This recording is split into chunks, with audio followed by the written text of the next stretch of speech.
ಸರ್ಕಾರ ಆದೇಶ ಹೊರಡಿಸಿದೆ, ಅದರಲ್ಲೇ ತಪ್ಪು ಮಾಹಿತಿ ಅವರೇ ಹೇಳ್ತಾ ಇರ್ತಕ್ಕಂಥದ್ದು. 6 ಲಕ್ಷ ಬಿ ಖಾತೆಗಳಿದೆ. 6 ಲಕ್ಷ ಬಿ ಖಾತೆಗಳನ್ನು ನಾವು ಎ ಖಾತೆಗಳು ಮಾಡಿದ್ರೆ 6 ಲಕ್ಷ ಇಂಟು ಒಂದು 4,000 ಅಂದರೆ 24,000 ಕೋಟಿ ಆಯಿತು. ಇವತ್ತು 300ರಿಂದ 600 ರೂಪಾಯಿ ಒಂದು ಚದರ ಅಡಿಗೆ ಬೀಳುತ್ತೆ. ಇವರು ರಾಜ್ಯ ಸರ್ಕಾರ ತಂದಿರ್ತಕ್ಕಂಥದ್ದು 30-40ನಲ್ಲಿ ನಾನು ವ್ಯಾಪಾರಕ್ಕೆ ಜಾಗ ಬೀಳಿ, 60-40ನಲ್ಲಿ ನಾನು ವ್ಯಾಪಾರಕ್ಕೆ ಜಾಗ ಬೀಳಿ, ಒಬ್ಬ ಹೆಣ್ಣು ಮಗಳು ಅವ್ರಿಗೆ 2,000 ರೂಪಾಯಿ ಹೋಗ್ತಾ ಇದೆ ಏನು ಮಾಡ್ಕೊಳ್ಳೋಣ. ಅವ್ರ ಮನೆಗೆ ಈಗ ಖಾತೆ ಮಾಡ್ಕೊಡೋದಕ್ಕೆ ಅವ್ರು 4 ಲಕ್ಷ ಕಟ್ಟಿದ್ರೆ 20 ವರ್ಷ ಸರ್ಕಾರ ಅವ್ರಿಗೆ 2,000 ರೂಪಾಯಿ ಕೊಟ್ಟರೆ ಅಷ್ಟಾಗುತ್ತೆ. ಎಲ್ಲರೂ ಗೊತ್ತಿರ್ತಕ್ಕಂಥದ್ದು ಸರ್ಕಾರದ ದುಡ್ಡಿಲ್ಲ, ದಿವಾಳಿ ಆಗಿದೆ. ಇವರು ಇದರಲ್ಲಿ 25,000-30,000 ಕೋಟಿ ಬರುತ್ತೆ ಅನ್ನೋ ಒಂದು ಉದ್ದೇಶದಿಂದ ಇದು ಜನರಿಗೆ ಒಳ್ಳೆಯದಾಗೋದಕ್ಕಲ್ಲ, ಇಂಥ ಜನ ವಿರೋಧಿ ಆದೇಶಗಳು ಬಂದರೆ ಜನ ತಿರುಗಿ ಬೀಳ್ತಾರೆ.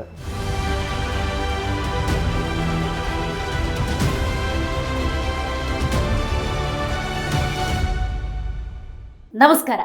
ಇವತ್ತಿನ ಜಿ ವೈಬ್ಸ್ ಪಾಡ್ಕಾಸ್ಟ್ನಲ್ಲಿ ಬಹಳ ಮುಖ್ಯವಾದಂಥ ಒಂದು ವಿಚಾರವನ್ನು ಇಟ್ಕೊಂಡು ಬಂದಿದ್ದೀವಿ. ಬೆಂಗಳೂರು ಮಾಯಾನಗರಿ. ಈ ಬೆಂಗಳೂರಿಗೆ ಅದೆಷ್ಟು ಜನ ಬದುಕನ್ನು ಕಟ್ಕೊಳ್ಳೋದಕ್ಕೆ ಬರ್ತಾರೆ. ಈ ಸಂದರ್ಭದಲ್ಲಿ ನಂದು ಒಂದು ಮನೆ ಅಂತಿರಲಿ, ನಂದು ಒಂದು ಜಾಗ ಅಂತಿರಲಿ ಅಂತ ಹೇಳಿ ಹಲವರು ಆಸೆಯನ್ನು ಇಟ್ಕೊಂಡಿರ್ತಾರೆ.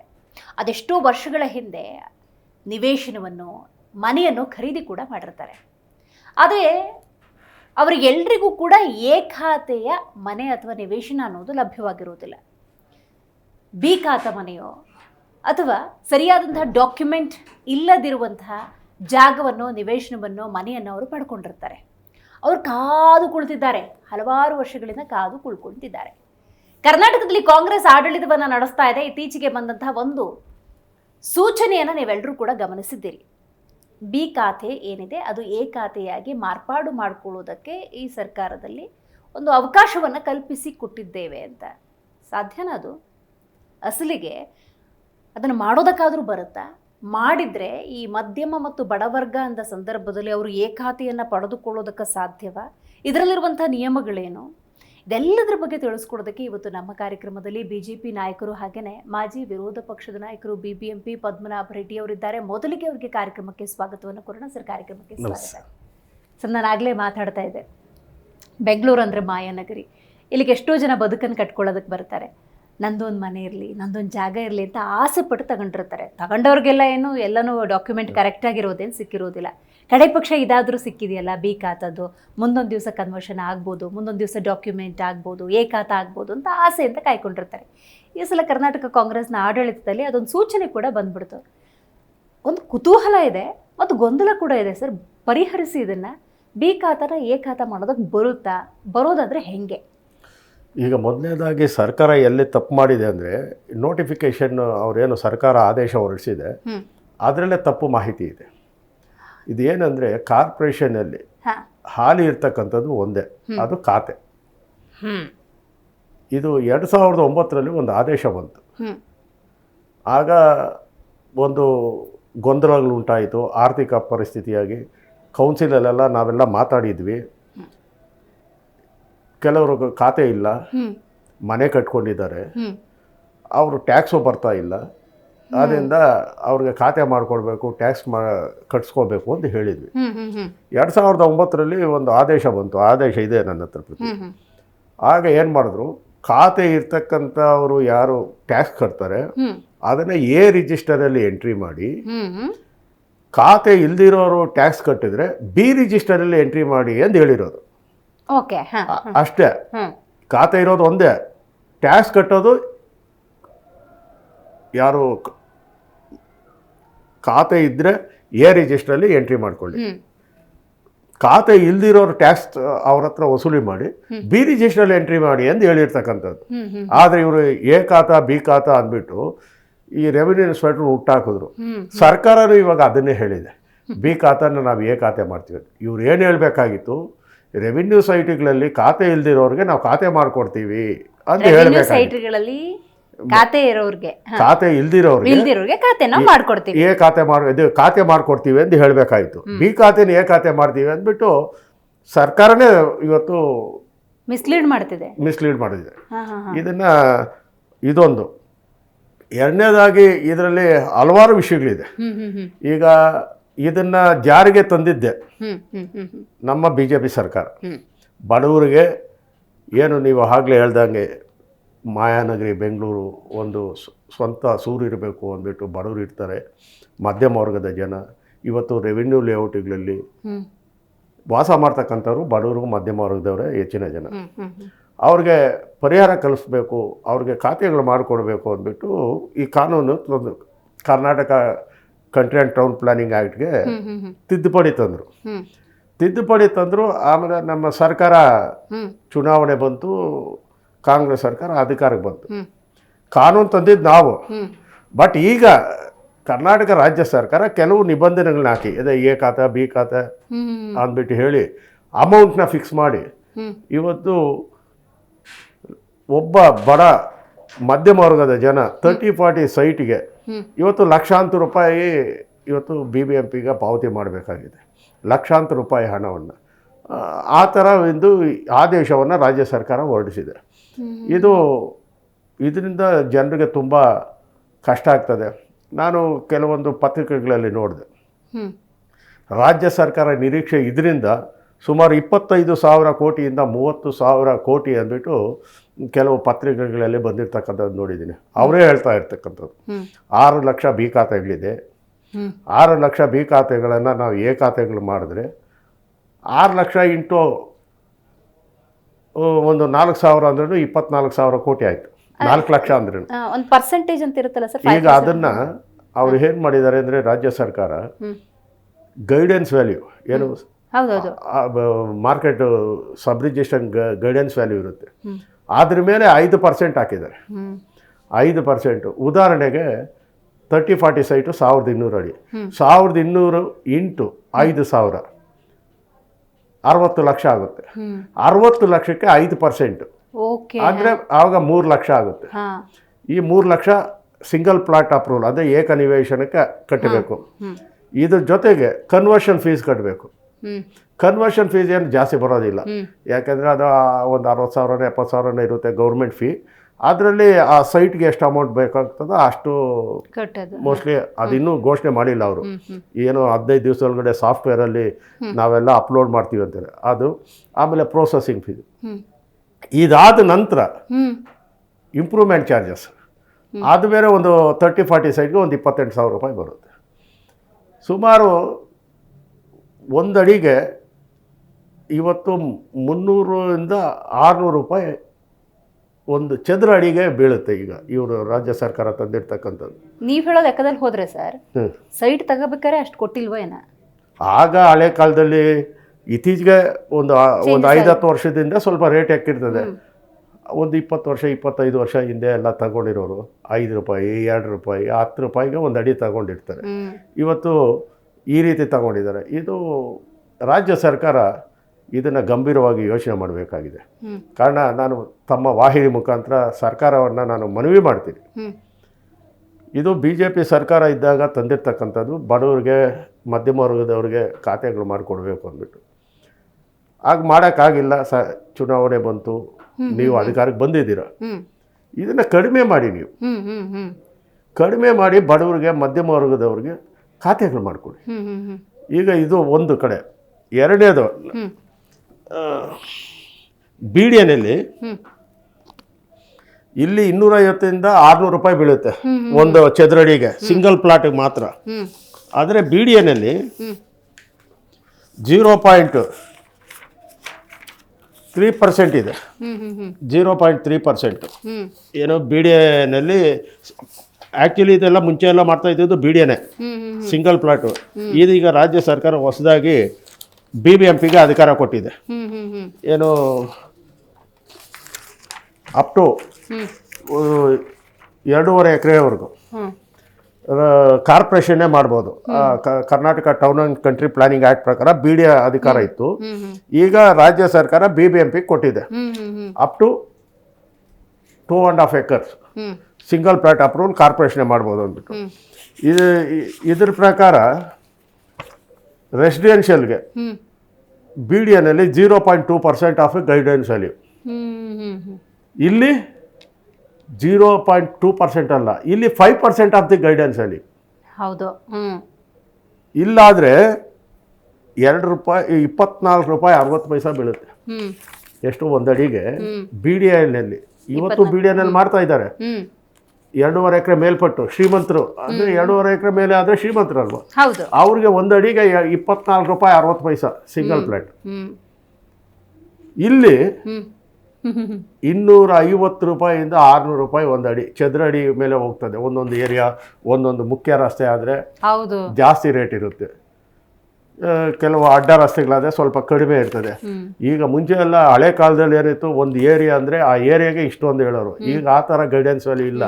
ಈಗ ಒಂದೊಂದು ರಸ್ತೆಗೂ ಒಂದೊಂದು ರೇಟ್ ಹಾಕಿದ್ದಾರೆ. ಒಂದೊಂದು ಅಪಾರ್ಟ್ಮೆಂಟ್ ಕಟ್ಟಿದರೆ ಅದಕ್ಕೆ ಒಂದು ರೇಟ್ ಫಿಕ್ಸ್ ಮಾಡಿಬಿಟ್ಟಿದ್ದಾರೆ ಗೈಡೆನ್ಸ್ ವ್ಯಾಲ್ಯೂ.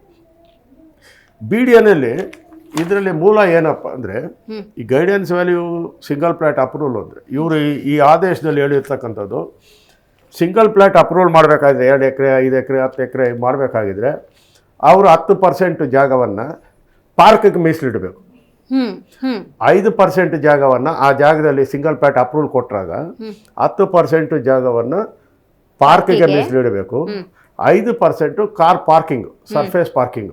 ಯಾರಾದರೂ ವಿಸಿಟರ್ಸು ಅಲ್ಲಿ ಬಂದಾಗ ಅವ್ರಿಗೆ ಪಾರ್ಕಿಂಗ್ ವ್ಯವಸ್ಥೆಗೆ 5% ಪಾರ್ಕಿಂಗ್ಗೆ ಅಂದ್ಬಿಟ್ಟು ಅಲ್ಲಿ ಕಟ್ಟಡ ಕಟ್ಟೋಂಗಿಲ್ಲ ಮಾಡಿದ್ದಾರೆ. ಆದ್ದರಿಂದ ನೀವು ಅವರು ಜಾಗ ಬಿಡ್ತಾರೆ, ಅವ್ರಿಗೆ ಈ ರೇಟೇ. ಈಗ ನೀವು ಜಾಗ ಬಿಡಲ್ಲ, ನೀವು ಪಾರ್ಕಿಗೆ ಜಾಗ ಬಿಡಲ್ವಲ್ಲ. ಕರೆಕ್ಟ್. ಪಾರ್ಕ್ಗೆ 30-40ನಲ್ಲಿ ನಾನು ಯಾವ ಪಾರ್ಕಿಗೆ ಜಾಗ ಬಿಡಲಿ, 60-40ನಲ್ಲಿ ನಾನು ಯಾವ ಪಾರ್ಕಿಗೆ ಜಾಗ ಬಿಡಲಿ? ಇಲ್ಲ ಸರ್ಕಾರನೇ, ಯಾವುದೇ ಸರ್ಕಾರಗಳಿರಲಿ, ಸರ್ಕಾರಗಳೇ ಬಡವರಿಗೆ ಮಧ್ಯಮ ವರ್ಗದವ್ರಿಗೆ ಎಲ್ಲರಿಗೂ ನಿವೇಶನಗಳು ಕೊಟ್ಟಿದ್ದಿದ್ರೆ ಈ ರೆವಿನ್ಯೂ ಲೇಔಟ್ಗಳು ಬರೋ ಅವಶ್ಯಕತೆನೇ ಇರ್ತಾ ಇರಲಿಲ್ಲ. ನಮ್ಮ ದೇಶ ಹೇಳಿ ಕೇಳಿ ನಮ್ಮ ದೇಶ 140 ಕೋಟಿ ಪಾಪ್ಯುಲೇಷನ್ ಇರ್ತಕ್ಕಂಥ ದೇಶ. ಇವತ್ತು ಒಂದು ಸವಾಲು, ಎಲ್ಲರಿಗೂ ನಿವೇಶನ ಕೊಡಬೇಕಾದ್ರೆ ಸರ್ಕಾರದ ಕೈಯಲ್ಲೂ ಆಗದೇ ಇರ್ತಕ್ಕಂಥ ಪರಿಸ್ಥಿತಿ ಇವತ್ತು ನಾವು ನೋಡ್ತಾ ಇದ್ದೀವಿ. ಆಸ್ಪತ್ರೆಗಳು ಎಲ್ಲ ಸರ್ಕಾರಿ ಆಸ್ಪತ್ರೆಗಳಲ್ಲಿ ಇದೆಯಾ? ಪ್ರೈವೇಟ್ ನರ್ಸಿಂಗ್ ಹೋಮ್ಸು ಇದೆ. ಅದೇ ರೀತಿಯಾಗಿ ಎಜುಕೇಷನ್ ಸರ್ಕಾರಿ ಶಾಲೆಗಳಿಗಿಂತ 100 ಪಟ್ಟು ಜಾಸ್ತಿ ಇವತ್ತು ಪ್ರೈವೇಟ್ ಸ್ಕೂಲ್ಸ್ ಇದೆ. ಅದೇ ರೀತಿಯಾಗಿ ಇವತ್ತು ಜನನು ಸರ್ಕಾರದಲ್ಲಿ ಸೈಟ್ ಸಿಗಲ್ಲ ಅಂದ್ಬಿಟ್ಟು, ಏನೋ ಅವ್ರಿಗೆ ಇರೋಕೆ ಒಂದು ಮನೆ ಬೇಕು ಅಂದ್ಬಿಟ್ಟು ಏನೋ ರೆವಿನ್ಯೂ ಸೈಟು ತಗೊಂಡು ಪರ್ಚೇಸ್ ಮಾಡಿ ಮನೆ ಕಟ್ಕೊಂಡಿರ್ತಾರೆ. ಅವ್ರಿಗೆ ನೀವು ಈ ರೀತಿ ಅವರು ಆ ಸೈಟಲ್ಲಿ ಪಾರ್ಕ್ ಬಿಡೋಕ್ಕೆ ಜಾಗ ಇಲ್ಲ, ಪಾರ್ಕಿಂಗ್ ಜಾಗ ಬಿಡೋದಕ್ಕೆ ಆಗೋದಿಲ್ಲ ಅಂದ್ಬಿಟ್ಟು ನೀವು ಈ ರೀತಿ ಯದ್ವಾ ಲಕ್ಷಾಂತರ ರೂಪಾಯಿ ಕಲೆಕ್ಟ್ ಮಾಡೋಕ್ಕೆ ಹೊರಟಿರ್ತಕ್ಕಂಥದ್ದು ಇದು ಬಡವರಿಗೆ ಒಂದು ತುಂಬ ನುಂಗಲಾರದ ತುತ್ತಾಗಿದೆ. ಅದನ್ನು ರಾಜ್ಯ ಸರ್ಕಾರ ಇದನ್ನು ಪುನರ್ ಪರಿಶೀಲನೆ ಮಾಡಿ. ನೀವು ಬಿ ಡಿ ಎನಲ್ಲಿ ಎಷ್ಟು ಕಲೆಕ್ಟ್ ಮಾಡ್ತಾ ಇದ್ದೀರಾ? ಅಷ್ಟು ಕಲೆಕ್ಟ್ ಮಾಡಿ, 0.2% ಕಲೆಕ್ಟ್ ಮಾಡಿ ಬಿ ಡಿ ಎನಲ್ಲಿ. ಒಂದೇ ಒಂದು ಇಲ್ಲಿ ಏನು ಬಿಡ್ತೀರಾ ನೀವು? Park 30-40ನಲ್ಲಿ park ಬಿಡೋಕ್ಕಾಗಲ್ಲ.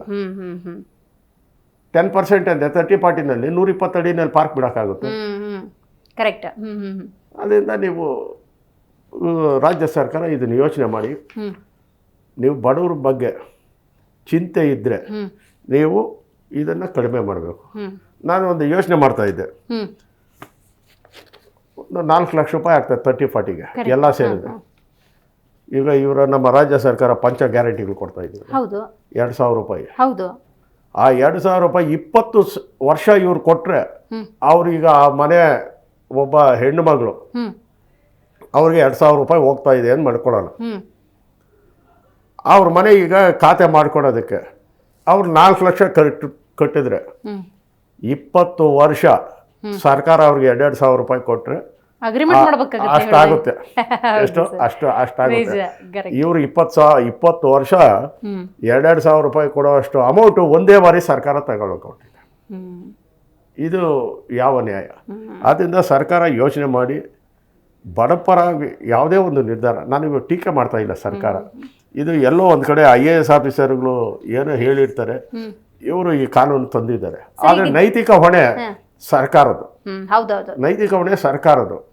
ಒಂದು ಕಾನೂನು ಒಂದು ಆದೇಶ ಹೊರಡಿಸ್ಬೇಕಾಗಿದ್ರೆ ಅದು ಸರ್ಕಾರ ಯೋಚನೆ ಮಾಡಬೇಕು. ಇವತ್ತು ಬೆಂಗಳೂರಿನಲ್ಲಿ ಎಲ್ಲ ಪಕ್ಷದ ಶಾಸಕರನ್ನ ಕರೆದು ಕುಂಡಿಸ್ಕೊಂಡು ನೋಡಿ, ಈ ಥರ ಬಡವರಿಗೆ ಈ ಥರ ಸಮಸ್ಯೆಗಳಿದೆ, ನೀವೇ ಈ ಕಾನೂನು ತಂದಿದ್ದೀರಿ, ಇವ್ರಿಗೆ ಎಷ್ಟು ನಾವು ಫೀಸ್ ಹಾಕೋಣ ಅಂದ್ಬಿಟ್ಟು ಕೂತು ಚರ್ಚೆ ಮಾಡಿದಿದ್ರೆ ಗೊಂದಲ ಇರ್ತಾ ಇಲ್ಲ ಬಡವ್ರಿಗೂ. ಈಗ ಇದು ಇನ್ನೂ 99% ಜನಕ್ಕೆ ಇದ್ರ ಬಗ್ಗೆ ಇನ್ನೂ ಗೊತ್ತಾಗಿಲ್ಲ.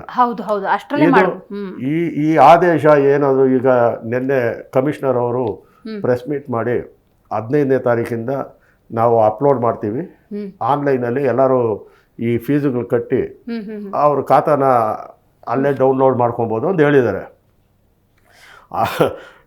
ಆಗ ಗೊತ್ತಾಗ್ತದೆ ಜನಕ್ಕೆ ಇವರು ಆನ್ಲೈನಲ್ಲಿ ಅಪ್ಲೈ ಮಾಡಿದಾಗ ಎಷ್ಟು ಲಕ್ಷ ಬರ್ತದೆ, ಅವ್ರಿಗೆ ಆವಾಗ ಗಲಾಟೆಗಳು ಪ್ರಾರಂಭ ಆಗ್ತದೆ.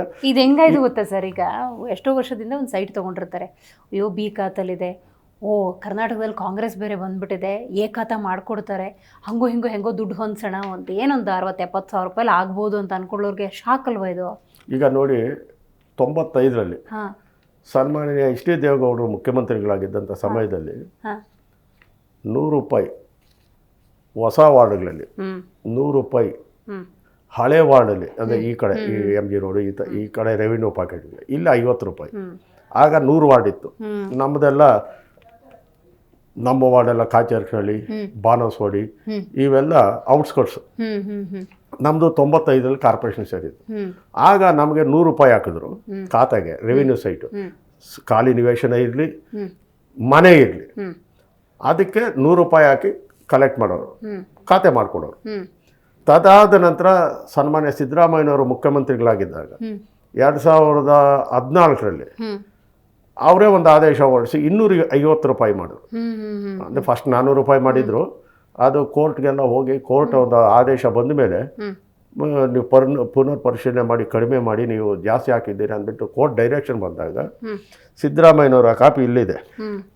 ಸಿದ್ದರಾಮಯ್ಯನವರು 2014ರಲ್ಲಿ 250 ರೂಪಾಯಿ ಹೊಸ ವಾರ್ಡುಗಳು, ಆಗ ಹೊಸ ವಾರ್ಡುಗಳು ಯಾವಾಗ 2014ರಲ್ಲಿ ಅಂದರೆ KR ಪುರ, ಮಹದೇವಪುರ, ಈ ದಾಸರಹಳ್ಳಿ, ಬೊಮ್ಮನಹಳ್ಳಿ, ಯಲಹಂಕ ಇವು ಆಗ ಹೊಸ ಪ್ರದೇಶಗಳು. ಅವ್ರಿಗೆ 250, ಈ ಹಳೆ 100 ವಾರ್ಡ್ ಏನಿತ್ತು ಅವ್ರಿಗೆ 200 ರೂಪಾಯಿ ಅಂತ ಹಾಕಿ ಕಲೆಕ್ಟ್ ಮಾಡ್ತಾಯಿದ್ರು. ಮೊನ್ನೆ ಅವ್ರಿಗೆ ಸೆಪ್ಟೆಂಬರ್ವರೆಗೂ ಖಾತೆಗಳು ಮಾಡ್ಕೊಡೋರು ಬೆಟರ್ಮೆಂಟ್ ಚಾರ್ಜ್. ಸೆಪ್ಟೆಂಬರಿಂದ ನಿಲ್ಲಿಸ್ಬಿಟ್ರು. ಇದೇ ಸಿಂಗಲ್ ಪ್ಲಾಟ್ ಅಪ್ರೂವಲ್ ಆಗಬೇಕು ಅಂದ್ಬಿಟ್ಟು ಒಂದು ನೆಪ ಒಡ್ಡಿ ಈ ಥರ ವಸೂಲಿ ಮಾಡೋಣ. ಈಗ ಎಲ್ಲರಿಗೂ ಗೊತ್ತಿರ್ತಕ್ಕಂಥದ್ದು ಸರ್ಕಾರದಲ್ಲಿ ದುಡ್ಡಿಲ್ಲ, ದಿವಾಳಿ ಆಗಿದೆ ಅಂದ್ಬಿಟ್ಟು. ಇವಾಗ ಇದರಲ್ಲಿ 25,000-30,000 ಕೋಟಿ ಬರುತ್ತೆ ಅನ್ನೋ ಒಂದು ಉದ್ದೇಶದಿಂದ, ಇದು ಜನರಿಗೆ ಒಳ್ಳೇದಾಗೋದಕ್ಕಲ್ಲ, ದುಡ್ಡನ್ನು ಈ ಥರ ಎದ್ವ ನಾವು ಕಲೆಕ್ಟ್ ಮಾಡಬಹುದು ಅನ್ನೋ ಒಂದು ಉದ್ದೇಶದಿಂದ ಇದನ್ನು ತಂದಿದ್ದಾರೆ. ಬಿ ಖಾತೆಲೇ ಜಾಗ ಉಳ್ಕೊಂಡ್ಬಿಟ್ರೆ ಮುಂದೊಂದು ದಿವಸ ಪ್ರಾಬ್ಲಮ್ ಆಗ್ಬಿಟ್ಟು ನಿಮ್ದು ಮನೆನೇ ಅಲ್ಲ, ನಿಮ್ದು ಜಾಗನೇ ಅಲ್ಲ ಅಂದ್ಬಿಟ್ರೆ ಅನ್ನೋ ಭಯದಲ್ಲಿ ಹಿಂಗೂ ದುಡ್ಡು ಹೊಂದಿಸಿ ಜನ ಮುಂದಾಗ್ಬಿಟ್ರೆ ಕತೆ ಏನು ಸರ್? ಈಗ ಇನ್ನೊಂದು ಸಮಸ್ಯೆ ಇಲ್ಲಿ ಹುಟ್ಟಾಕಿದ್ದಾರೆ. ಇದನ್ನು ಅಷ್ಟು ಸಲೀಸಾಗಿ ಇಂಪ್ಲಿಮೆಂಟ್ ಮಾಡೋಕ್ಕೂ ಆಗಲ್ಲ. ಇದು ಏನು ಮಾಡಿದ್ದಾರೆ ಅಂದರೆ, ಫಸ್ಟು ಒಂದು ಯಾವ ರಸ್ತೆ ಇರುತ್ತೆ ರೆವಿನ್ಯೂ ಲೇಔಟಲ್ಲಿ, ಅದನ್ನು ಸಾರ್ವಜನಿಕ ರಸ್ತೆ ಅಂದ್ಬಿಟ್ಟು ಘೋಷಣೆ ಮಾಡಬೇಕು. ಅದನ್ನು ಫ್ರೀ ಆಫ್ ಕಾಸ್ಟಲ್ಲಿ ಎಲ್ಲರೂ ಬರ್ಕೊಡ್ಬೇಕು. ಆ ರಸ್ತೆ ಮಾಲೀಕರು, ರಸ್ತೆ ಮಾಲೀಕರು ಫ್ರೀ ಆಫ್ ಕಾಸ್ಟಲ್ಲಿ, ಈಗ ಒಂದು ಲೇಔಟಲ್ಲಿ ಮನೆಗಳಿದ್ರೆ ಒಂದು ರಸ್ತೆ ಇರುತ್ತೆ, ಆ ರಸ್ತೆನ ಫ್ರೀ ಆಫ್ ಕಾಸ್ಟಲ್ಲಿ ಕಾರ್ಪೊರೇಷನ್ಗೆ ಅವರು ಸೈನ್ ಮಾಡಿಕೊಡ್ಬೇಕು. ಕಾರ್ಪೊರೇಷನು ಅದು ಸಾರ್ವಜನಿಕ ರಸ್ತೆ ಅಂದ್ಬಿಟ್ಟು ನೋಟಿಫೈ ಮಾಡಬೇಕು. ಅದಾದ ನಂತರ ನೀವು ಅಪ್ಲೈ ಮಾಡಬೇಕು ಖಾತೆಗೆ ಅಂದ್ಬಿಟ್ಟು ಇಲ್ಲಿ ಹೇಳ್ತಾ ಇದ್ದಾರೆ.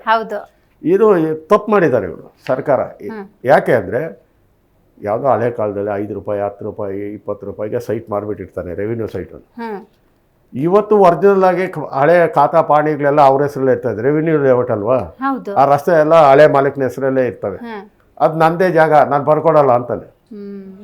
ಇವೆಲ್ಲ ಕಾನೂನು ಸಂಘರ್ಷ ಬರ್ತದೆ. ಇದು ಈ ಹಳೆ KMC ಆ್ಯಕ್ಟ್ ಪ್ರಕಾರ, BBMP ಆ್ಯಕ್ಟ್ ಪ್ರಕಾರ, ಒಂದು ಬಾರಿ ಯಾರಾದರೂ ರೆವಿನ್ಯೂ ಸೈಟ್ ಅವರು ಶೆಡ್ಯೂಲಲ್ಲಿ ರಸ್ತೆ ಅಂತ ತೋರಿಸ್ಬಿಟ್ಟು ರಿಜಿಸ್ಟ್ರೇಷನ್ ಮಾಡಿಕೊಟ್ಟಿದ್ರೆ, that land belongs to local self government. ಅಂದರೆ ಪಂಚಾಯಿತಿ ಇದ್ದರೆ ಪಂಚಾಯಿತಿಗೆ ಸೇರ್ತಕ್ಕಂಥದ್ದು, ಕಾರ್ಪೊರೇಷನ್ ಆಗಿದ್ದರೆ ಕಾರ್ಪೊರೇಷನ್, BBMPಗೆ, ನಮ್ಮದು BBMPಗೆ ಸೇರ್ತಕ್ಕಂಥದ್ದು. ಆದರೆ ಇವರೇ ತಪ್ಪು ಮಾಡ್ಕೊಂಡಿದ್ದಾರೆ.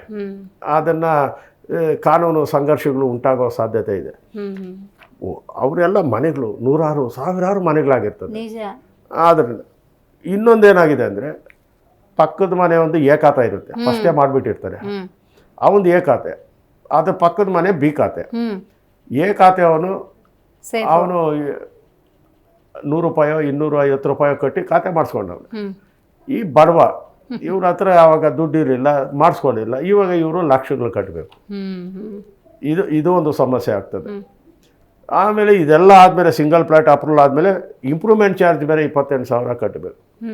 ಸೊ ದೇವೇಗೌಡರು ಕಾಲದಲ್ಲಿ 100 ರೂಪಾಯಿಗೆ ಖಾತೆ ಮಾಡಿಕೊಡೋರು. ಏ ಖಾತೆನೇ ಅಂದ್ಬಿಡೋಣ ನಾವು ಅವ್ರ ಜೊತೆ. ಯಾಕಂದರೆ ಇವತ್ತು ಖಾತೆ ಮಾಡಿಕೊಡ್ತಾಯಿದ್ರು. ಆಮೇಲೆ ಸಿದ್ದರಾಮಯ್ಯವ್ರ ಸರ್ಕಾರ 250 ರೂಪಾಯಿ ಖಾತೆ ಮಾಡಿಕೊಟ್ಟಿದ್ದಾರೆ. ಈಗ ಖಾತೆ ಇಲ್ದಿರೋರಿಗೆ ಈಗ ಬಿ ಖಾತೆ ಬಿ ಖಾತೆ ಅಂದ್ಬಿಟ್ಟು ಹೆಸರು ಮಾಡಿದ್ದಾರೆ. ಅವ್ರಿಗೆ ಈಗ ಇಷ್ಟೊಂದು ದುಡ್ಡು ಆಗ್ತಾ ಇದ್ದಾರೆ. ಇದು ಯಾವ ನ್ಯಾಯ ಸರ್? ಈಗ ಅವ್ರು ಹೇಳೋ ಪ್ರೊಸೀಜರ್ನೇ ಫಾಲೋ ಮಾಡಿ ಬಿ ಖಾತೆಯಿಂದ ಎ ಖಾತೆ ಕನ್ವರ್ಟ್ ಮಾಡಿಕೊಂಡು ಅದೇನೋ ನಾಮಿನಲ್ ಫೀಸ್ಗಳು, ಆಮೇಲೆ ನೀವು ಹೇಳಿದ್ರಿ ಲಕ್ಷಾಂತರ ರೂಪಾಯಿ ಕಟ್ಟಿದ್ರು. ಬೈಲಾ ನೋಡ್ಬಿಟ್ಟು ಬೈಲಾ ಫಾಲೋ ಆಗಿಲ್ಲ ಅಂದ್ರೆ ಏನಾಗುತ್ತೆ ಸರ್? ಅದು ಬಿ ಖಾತೆಲೇ ಉಳ್ಕೊಳತ್ತಾ? ಬಿ ಖಾತೆ ಇಲ್ಲ ಇವತ್ತು, ಅದು ಬಿ ರಿಜಿಸ್ಟರ್ ಟ್ಯಾಕ್ಸ್ ಕಟ್ತಾ ಇರ್ತಾರೆ. ಬಿ ರಿಜಿಸ್ಟರ್ ಟ್ಯಾಕ್ಸ್ ಅಷ್ಟೇ, ಬಿ ಖಾತೆ ಅಲ್ಲ. ಆದರೆ ಈಗ ಇಲ್ಲಿ ಇನ್ನೊಂದು ಸಮಸ್ಯೆ ಆಗಿದೆ. ಈಗ ಖಾಲಿ ಸೈಟು ಆ ರೋಡು ನೋಟಿಫೈ ಆದಮೇಲೆ ಸಾರ್ವಜನಿಕ ರಸ್ತೆ ಅಂದ್ಬಿಟ್ಟು ಈ ಫೀಸ್ಗಳೆಲ್ಲ ಕಟ್ಟಿದ್ರೆ ಅವ್ರ ಖಾತೆ ಕೊಡ್ತಾರೆ. ಮನೆ ಇರುತ್ತೆ, ಮನೆ ಇರೋರಿಗೆ ಇದ್ರೊಳಗೆ ಗೊಂದಲ ಮಾಡಿದ್ದಾರೆ. ಆ ಮನೆ ಇರೋ ಸೈಟ್ನ ಖಾತೆ ಮಾಡ್ತಾರೆ ಅಂತ ಎಲ್ಲ ದುಡ್ಡು ಕಟ್ಸ್ಕೊಂಡು. ಮನೆ ಇರೋ ಸೈಟ್ನ ಖಾತೆ ಮಾಡ್ತಾರೆ. ಆಮೇಲೆ ಅದರೊಂದು ರಿಮಾರ್ಕ್ಸ್ ಕಾಲಮ್ ಇರುತ್ತೆ. ಅದರಲ್ಲಿ ಬಿಲ್ಡಿಂಗು ಬೈಲಾ ಪ್ರಕಾರ ಕಟ್ಟಿರಲ್ಲ. ಬೈಲಾ ಇವತ್ತು ಬೆಂಗಳೂರಲ್ಲಿ 25 ಲಕ್ಷ ಕಟ್ಟಡಗಳಿದೆ ಅಂದ್ಬಿಟ್ಟು ಅಂದಾಜು. 25 ಲಕ್ಷ ಕಟ್ಟಡಗಳಲ್ಲಿ ನಿಮಗೆ 5% ಬೈಲಾ ಪ್ರಕಾರ ಕಟ್ಟಿರತಕ್ಕಂಥ ಕಟ್ಟಡಗಳಿಲ್ಲ. 5% ಇಲ್ಲ, 2% ಇರ್ಬೋದೇನೋ. 5% ಮಾಡ್ಕೊಳ್ಳೋಣ, 5% ಇಲ್ಲ ಬೈಲಾ ಪ್ರಕಾರ ಕಟ್ಟಿ. ಇದು ಮುಂಚೆಯಿಂದ ಏನು ಮಾಡಿದೆ, ನಂದು 30-40 ಸೈಟು, ನಂದು 60-40 ಸೈಟು. ಅಲ್ಲಿ 4 ಅಡಿ ಬಿಡಬೇಕಾಗಿದೆ, 2 ಅಡಿನೋ 1.5 ಅಡಿನೋ ಬಿಟ್ಟು ಕಟ್ಟಿಬಿಟ್ಟಿರ್ತಾರೆ. FIR ಅಷ್ಟೇ. FIR ಏನು ಮಾಡಿರ್ತಾರೆ, 1 ಫ್ಲೋರು 2 ಫ್ಲೋರು ಎಷ್ಟು ಹಾಕ್ಕೊಂಡ್ಬಿಟ್ಟಿರ್ತಾರೆ. ಇವತ್ತು ಇಡೀ ಬೆಂಗಳೂರು ನಡೀತೀವಿ, ಬೆಂಗಳೂರೇನು ಇಡೀ ದೇಶ ನಡೀತಿರೋದೇ ಅಷ್ಟೇ.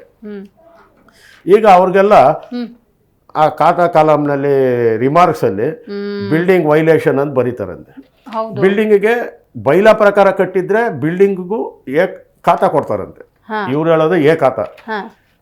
ವೈಲೇಷನ್ ಆಗಿದ್ರೆ ರಿಮಾರ್ಕ್ಸ್ ಬರೆದು ಬಿಟ್ಬಿಡ್ತಾರೆ. ಆವಾಗ ನಾಳೆ ದಿವಸ ಅವ್ರೇನಾದ್ರು ಆ ಮನೆ ಮಾರಬೇಕು ಅಂದರೆ ಅವ್ರ ಪರಿಸ್ಥಿತಿ ಏನಾಗುತ್ತೆ? ಇವೆಲ್ಲ ಕಾನೂನು ಸಂಘರ್ಷಗಳನ್ನ ಸರ್ಕಾರ ಮಾಡಿದೆ. ಯಾಕೆ ಸರ್ ಎಂತೆಂಥದ್ದು ಪ್ಲಾನ್ ಮಾಡ್ತಾರೆ? ಇವುಗಳನ್ನ ವೆರಿಫೈ ಮಾಡ್ಕೊಳಕ್ಕಾಗಲ್ವಾ ಸರ್ಕಾರದ? ಇದು ಸರ್ಕಾರದ ಒಂದು ತಪ್ಪು ನೀತಿಯಿಂದ ಈ ಥರ ಮಾಡಿದ್ದಾರೆ. ಇದನ್ನೆಲ್ಲ ಈಗ ಎಲ್ಲದಕ್ಕೂ ಮೂಲ ಒಂದು ಸ್ಥಳೀಯ ಸಂಸ್ಥೆ BBMP ಅಂದಿತ್ತು. BBMPನಲ್ಲಿ ಇವೆಲ್ಲ ಚರ್ಚೆ ಆಗಬೇಕು.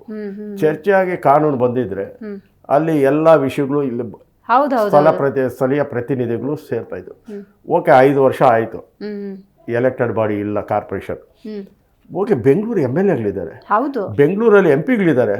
ಅವ್ರನ್ನೆಲ್ಲ ಕುಂಡಿಸ್ಕೊಂಡು ನೋಡಿ ಈ ಥರ ಜನರಿಗೆ ನಾವು ಒಂದು ಒಳ್ಳೇದು ಮಾಡಬೇಕು ಅಂತ ಹೊರಟಿದ್ದೀವಿ, ಇದನ್ನ ನೀವೇ ಕಾನೂನು ತಂದಿದ್ರಿ, ಈ ಕೂತು ಮಾತಾಡೋಣ, ಯಾವ ಥರ ಮಾಡಿದ್ರೆ ಸರೋಗುತ್ತೆ ಅಂದ್ಬಿಟ್ಟು ಎಲ್ಲರನ್ನು ಕರೆದು ಕೂತ್ಕೊಂಡು ಮಾಡಿದಿದ್ರೆ ಒಂದು ಜನಪರವಾದಂಥ ಒಂದು ಆದೇಶ ಬರ್ತಾ ಇತ್ತು. ಎಲ್ಲೋ ಕೂತ್ಕೊಂಡು ಏನೋ ಮಾಡಿ ಒಂದು ಇದು ತಂದು ಸರಿ ಈ ನಿಯಮ ಮಾಡಿದಾರಲ್ಲ, ಇದು ಜನರಿಗೆ ಅರ್ಥ ಆಗುತ್ತಾ?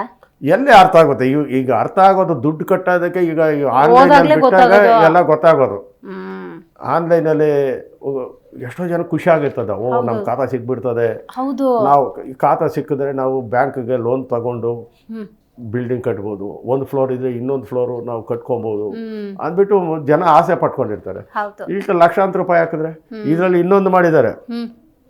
ಇದು ಅಪ್ ಟು ಅರ್ಧ ಎಕರೆವರೆಗೂ, ಅಂದರೆ 22,000 ಸ್ಕ್ವೇರ್ ಮೀಟರ್ವರೆಗೂ, ಅಂದರೆ ಹೆಚ್ಚು ಕಮ್ಮಿ 20,000 ಅಡಿ, 5%. 20,000 ಇದೆ. 2,000 ಸ್ಕ್ವೇರ್ ಮೀಟ್ರಿಂದ 4,000 ಸ್ಕ್ವೇರ್ ಮೀಟ್ರಿಗೆ, ಅಂದರೆ 20,000ದಿಂದ 40,000 ಅಡಿ, 1 ಎಕರೆವರೆಗೂ ಅಂದ್ಬಿಟ್ಟು. ಗೈಡೆನ್ಸ್ ವ್ಯಾಲಿ ಮೇಲೆ 10%. BDAನಲ್ಲಿ ಅವ್ರಿಗೆ ಆಗ್ತಾ ಇದ್ದಿದ್ದು ಇಷ್ಟು ದಿವಸ ಅವ್ರಿಗೆ ಅರ್ಧ ಎಕರೆವರೆಗೆ ಬಿ ಡಿ ಎನಲ್ಲಿ ಅಮ್ಮಮ್ಮ ಅಂದರೆ ಒಂದು 3 ಲಕ್ಷ 3.5 ಲಕ್ಷ ಆಗ್ತಾಯಿತ್ತು. 1 ಎಕರೆ ಅಂದರೆ ಇನ್ನೊಂದು ಡಬಲ್ ಆಗಿರೋದು, ಒಂದು 5 ಲಕ್ಷ ಆಗಿರೋದು. ಈಗ 1 ಕೋಟಿ ಅರ್ಧ ಎಕರೆಗಾಗುತ್ತೆ, 2 ಕೋಟಿ 1 ಎಕರೆಗಾಗುತ್ತೆ. 10% ಗೈಡೆನ್ಸ್ ವ್ಯಾಲ್ಯೂ. 5,000 ಇಂಟು 20,000 ಅಡಿ ಎಷ್ಟಾಯ್ತು? 10 ಕೋಟಿ. 10 ಕೋಟಿ ಇಂಟು 5%, ಅದು 10%, 1 ಕೋಟಿ ಆಯ್ತಾ? ಹೌದು. ಅದೇ 1 ಎಕರೆ 40,000. 40,000 ಇಂಟು 10%, 40 ಕೋಟಿ ಇಂಟು 10 5,000 ಅಂದರೆ 40,000 ಇಂಟು 5,000 ಅಂದರೆ ಎಷ್ಟಾಯಿತು? 20 ಕೋಟಿ. 20 ಕೋಟಿಗೆ 10% ಅಂದರೆ 2 ಕೋಟಿ ಅವ್ರಿಗೆ. ಇದು ಇಬ್ಬರು 1 ಎಕರೆ ಮೇಲೆ ದಾಟಿರೋರಿಗೆ ಅಪ್ ಟು 2.5 ಎಕರೆವರೆಗೂ ಕಾರ್ಪೊರೇಷನು. ಅವರು 10% ಜಾಗ ಪಾರ್ಕಿಗೆ ಬಿಡಬೇಕು, 5% ಇದು ಅಂದ್ಬಿಟ್ಟು ಬಿಟ್ಟಿದ್ದಾರೆ. ಅವರು ಅಮೌಂಟ್ ಇಷ್ಟೇ ಕಟ್ಟಬೇಕು, ಅವರು ಅಮೌಂಟ್ ಕಟ್ಟಬೇಕು.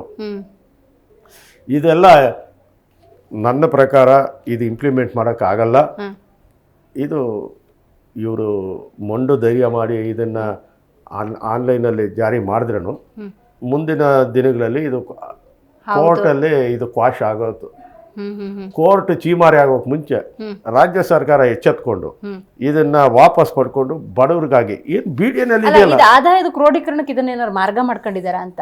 ಅದೇ ದಿವಾಳಿ ಆಗಿದ್ದಾರಲ್ಲ, ಈ ತರ ಬಡವ್ರ ಮೇಲೆ ಹಾಕಿ ಈಗಾಗಲೇ ಎಲ್ಲ ಎಕ್ಸ್ಬಿಟ್ಟಿದ್ದಾರೆ. ಬೆಂಗಳೂರಲ್ಲಿ ಕಸದಿಂದ ಇವತ್ತು ಮರಣ ಪತ್ರವರೆಗೂ ಎಲ್ಲ ಎಕ್ಸ್ಬಿಟ್ಟಿದ್ದಾರೆ. ಇವತ್ತು ಸುಮಾರು ಒಂದು 30 ತೆರಿಗೆಗಳು ಬೆಂಗಳೂರು ನಾಗರಿಕರ ಮೇಲೆ ಎಕ್ಸ್ಬಿಟ್ಟಿದ್ದಾರೆ. ಇವತ್ತು ಬೆಂಗಳೂರಲ್ಲಿ ಲೀವಿಂಗ್ ಕಾಸ್ಟ್ ಜಾಸ್ತಿ ಆಗಿದೆ. ಇವರು ನಾನು ಒಂದು ಪ್ರಶ್ನೆ ಸರ್ಕಾರವನ್ನು ತಮ್ಮ ವಾಹಿನಿ ಮುಖಾಂತರ ಕೇಳ್ತೀನಿ. ಕರ್ನಾಟಕ ರಾಜ್ಯದಲ್ಲಿ ಯಾರಾದರೂ ನಮಗೆ ಪಂಚ ಗ್ಯಾರಂಟಿ ಕೊಡಿ ಅಂದ್ಬಿಟ್ಟು ಹೋರಾಟ ಮಾಡಿದ್ರ? ನಿಮ್ಮ ಮತ ಬ್ಯಾಂಕಿಗೆ ನೀವು ಅಧಿಕಾರಕ್ಕೆ ಬರಬೇಕು ಅಂದ್ಬಿಟ್ಟು ಹೇಳ್ಬಿಟ್ಟು ಎಲ್ಲ ಹಣ ನಾನು ಕೊಟ್ಕೊಂಡು ದಿವಾಳಿ ಆಗಿ ಈ ಥರ ಬೇರೆ ಟ್ಯಾಕ್ಸ್ಗಳೆಲ್ಲ ಬಡವ್ರನ್ನ ದರೋಡೆ ಮಾಡಕ್ಕೆ ಹೊರಟಿದ್ದೀರ. ಇದು ಜನರೇ ವಿರೋಧಿಸಲ್ವಾ ಸರ್? ಇದು ಅರ್ಥ ಆದಮೇಲೆ ಗೊತ್ತಾಗ್ತದೆ, ಜನನೇ ತಿರುಗಿ ಬೀಳ್ತಾರೆ. ಇದು 100% ನನ್ನ ಪ್ರಕಾರ.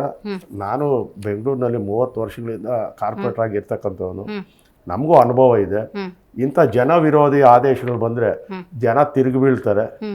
ಇದನ್ನ ಸರ್ಕಾರ ಒಂದು ಕಡಿಮೆ ಮಾಡುತ್ತೆ, ಇಲ್ಲ ಅಂದರೆ ನ್ಯಾಯಾಲಯನೇ ಇದು ಹೊಡೆದಾಗ್ತದೆ ಅಂದ್ಬಿಟ್ಟು ನಾನು ಹೇಳಕ್ಕೆ ಇಚ್ಛೆಪಡ್ತೀನಿ. ರೈಟ್ ಸರ್, ಇವತ್ತಿನ ಕಾರ್ಯಕ್ರಮದಲ್ಲಿ ನೀವು ಭಾಗಿಯಾಗಿ ಎ ಖಾತಾ ಬಿ ಖಾತಾನ ಎ ಖಾತಾ ಮಾಡ್ತಾರಂತೆ, ಅದರಲ್ಲೇನೋ ಫೀಸ್ ಅಂತೆ, ಈ ಥರದ್ದು ಒಂದಷ್ಟು ಗೊಂದಲಗಳಿತ್ತು. ಅದನ್ನು ಪರಿಹಾರ ಮಾಡೋದಕ್ಕೆ ನಮ್ಮ ಸ್ಟುಡಿಯೋಗೆ ಬಂದು ಒಂದಷ್ಟು ಮಾಹಿತಿಯನ್ನು ಹಂಚಿಕೊಂಡಿದ್ದಕ್ಕಾಗಿ ಧನ್ಯವಾದಗಳು.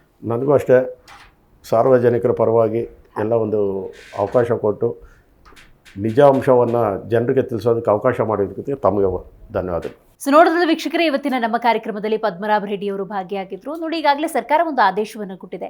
ಬಿ ಖಾತಾ ಅಂತ ಏನಿದೆ ಆ ಖಾತವನ್ನು ಎ ಖಾತಾ ಮಾಡೋದಕ್ಕೆ ಹೊರಟಿದ್ದೇವೆ ಅಂತ ಹೇಳಿ.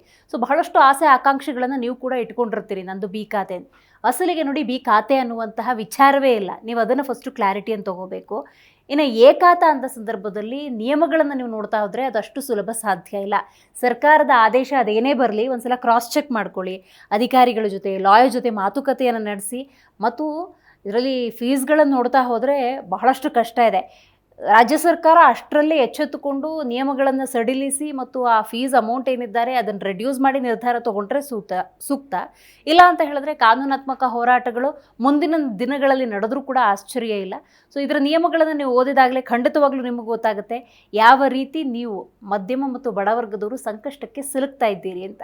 ಸೊ ಇವತ್ತಿನ ಜಿ ವೈಬ್ಸ್ ಪಾಡ್ಕಾಸ್ಟ್ನಲ್ಲಿ ಎ ಖಾತಕ್ಕೆ ಸಂಬಂಧಪಟ್ಟಂತೆ ಸಂಪೂರ್ಣ ಮಾಹಿತಿ ನಿಮಗೆ ಲಭ್ಯವಾಗಿದೆ ಅಂತ ಭಾವಿಸ್ತಾ ಇವತ್ತಿನ ಕಾರ್ಯಕ್ರಮವನ್ನು ಮುಗಿಸ್ತಾ ಇದ್ದೀವಿ. ನೋಡ್ತಾ ಇರಿ ಜಿ ಕನ್ನಡ ನ್ಯೂಸ್, ಸತ್ಯವೇ ಸುದ್ದಿಯ ಜೀವಾಳ.